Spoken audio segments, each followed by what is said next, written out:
en el tiempo de Jesús, había un rey en Israel, era un rey judío. Esa era una técnica que se usó por muchos pueblos imperialistas de la antigüedad y de la contemporaneidad también, al sojuzgar un pueblo. La maniobra consistía en lo siguiente. El imperio que realmente tenía y ejercía con brutalidad el poder sobre Jerusalén, sobre Palestina, era el imperio romano. Pero, como ese lugar era una de las provincias del imperio romano, provincia, la palabra provincia viene del latín provincere, que quiere decir primeramente vencidas, es decir, una zona con su propia cultura y límites y soberanía, etcétera, era dominado por la guerra del Imperio Romano. Una vez dominada, pasaba a ser provincia y entonces una maniobra que hacían en muchos de esos pueblos era permitirles nombrar un rey y dejarlos que hagan sus cositas, hagan su fiesta religiosa y eso, celebren el Día de la Independencia si querían, sin problema, mientras que pagaran los impuestos y no se rebelaran contra el imperio romano. El imperio romano se extendió tanto que ahí nació el dicho, todos los caminos conducen a Roma, porque habían hecho una red de caminos para llegar fácilmente a todos los lugares del imperio que eran verdaderamente admirables. En el tiempo posterior a Jesús, llegó el imperio romano a Inglaterra, escúchame, a Inglaterra todavía hay edificios hechos por los romanos en Inglaterra. Y bueno, fue sorprendente. En medio de ese imperio estaban los pobres judíos, algunos tratando de mantener el poco orgullo que les quedaba de ser sometidos a Roma, en decir nosotros, como le dijeron a Jesús, ¿no? Nosotros nunca hemos sido sometidos por ninguna nación y eran parte del imperio romano. A lo que voy es, ese rey que les permitían tener tenía que ser un rey tipo chupamedia, es decir, un rey que estuviera todo el tiempo a disposición absoluta del imperio romano. Si no sabe lo que hacían, lo cambiaban por otro, así de fácil. Por eso es que Herodes tenía miedo cuando los magos le trajeron la idea de que había nacido el rey de Israel, porque él no era de la familia de David. Pero podía haber por ahí en algún pueblo, como realmente ocurrió, naciendo un pequeño que sí era de la familia de David y que sí iba a ser el rey de Israel. Y que entonces se le complicaba a él el puestito que había conseguido. Por una vez que logro ser rey, decía Herodes, ahora me vienen estos a molestar, me vienen a hinchar la paciencia. Y entonces se le ocurrió una idea como, por ejemplo, matar todos los menores de 2 años, pedirle a los reyes que entren también en el tongo ese de averigüemos quién es, matémoslo y solucionado el problema, y ese tipo de maniobras que la política, no digo todas las políticas, pero en el mundo político se usa frecuentemente. A esta persona vos le decís, yo te doy 10 lucas y vos votame esta ley, y muchas personas dicen, y yo por 10 lucas te voto lo que vos quieras, papá. Y entonces se asegura una prolífica carrera política y corrupta también se la asegura, pero el sapo, si vos le pones sal y pimienta, te lo podés tragar igual.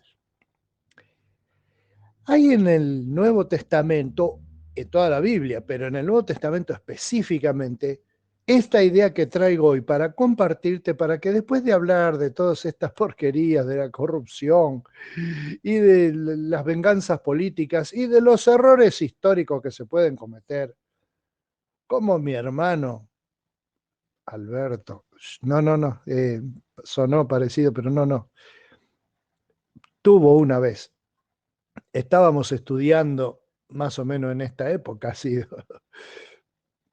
estábamos estudiando en la escuela la independencia. Qué lindo que eran. Yo volvería de vuelta a la primaria para estudiar la independencia. Y entonces estábamos todos con un fervor patriótico, ¿sabes cómo? Sabías que mi mamá era española, española nativa. Al año y medio, dos, la trajeron a la Argentina. Por supuesto, no tenía ni recuerdo de su patria, ni hablaba con acento, ni lo que más bronca le daba a ella es que siempre le preguntaban, ¿tocás la guitarra o tocás las castañuelas? A mi mamá, ¿sabe qué? Le daba por las castañuelas que le pregunten eso, porque decían que es obligatorio para los españoles tocar la guitarra, dice, o tocar la castañuela, y le daba bronca. Entonces no sé qué, en casa, una de esas cosas domésticas, mamá nos mandó a hacer algo como limpiar el cuarto o algo así a los tres.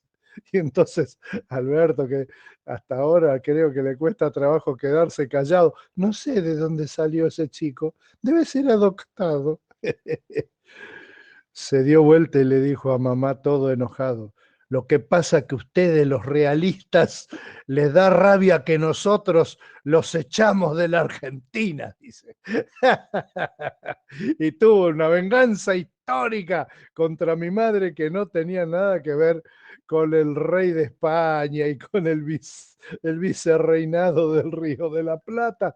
La ligó, pobre española, ligó que encima no era gallega, ¿no? Porque era de Granada, y Granada, como vos sabés, no está en Galicia, que está en la otra punta de España. Quiero decir, esa, los, los errores de concepto sobre cómo es el mundo, la vida, cómo funciona, te llevan a la macana. Y aquí hay un concepto que es muy importante en este tiempo, donde hay una pandemia, donde hay más de 80.000 muertos en nuestro país. Es una de las desgracias con más muertos que hemos tenido. No sé si no es la más grande, pero tenemos más muertos que nunca en la historia. Es tristísimo por todas esas personas que tienen dolor y por las que sufren angustia, justamente porque se les hace difícil ver este panorama que te presento hoy. En Efesios 1 dice, desde que me enteré de su profunda fe en el Señor Jesús y del amor que tienen por el pueblo de Dios en todas partes, no he dejado de dar gracias a Dios por ustedes. Los recuerdo constantemente en mis oraciones. Y le pido a Dios, el glorioso Padre de nuestro Señor Jesucristo, que les dé sabiduría espiritual y percepción para que crezcan en el conocimiento de Dios. Pido que les inunde de luz el corazón, para que puedan entender la esperanza segura que Él ha dado a los que llamó, es decir, su pueblo santo, quienes son su rica y gloriosa herencia.